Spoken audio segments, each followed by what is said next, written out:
నెల్లూరు జిల్లా ఆత్మకూరు నియోజకవర్గం వైఎస్ఆర్సీపీ పార్టీకి భారీ ఎదురు దెబ్బ తగిలింది. సంగం మండలంలో వైఎస్ఆర్సీపీ పార్టీ నుండి భారీగా తెలుగుదేశంలోకి చేరికలు జరిగాయి.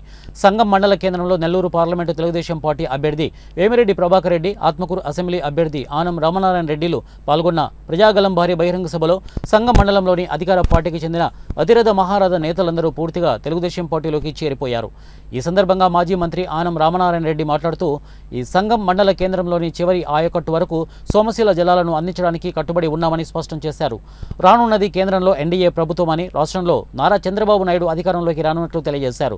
నెల్లూరు జిల్లా పార్లమెంటు అభ్యర్థిగా వేమిరెడ్డి ప్రభాకర్ రెడ్డి, ఆత్మకూరు శాసనసభ అభ్యర్థిగా ఆనం రామనారాయణ రెడ్డి బరిలో ఉన్నట్టు తెలిపారు. రైతులకు అండగా ఉండే పార్టీ స్వర్గీయ ఎన్టీ రామారావు రైతు సంక్షేమం కోసం కృషి చేసినటువంటి నాయకుడు.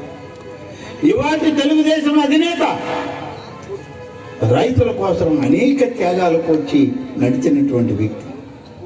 అందుకనే రైతు పక్షపాతిగా ఈ ప్రాంతంలో ఉన్నటువంటి ప్రతి భూమికి నీరందించే కార్యక్రమంలో ఒక్క అడుగు కూడా వెనకడుగు పడదు.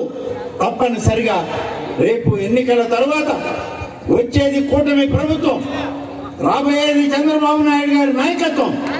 ఈ సంగం మండలంలో చివరి ఆయకట్టుకి కన్నా నీటిని తరలించి రైతుల యొక్క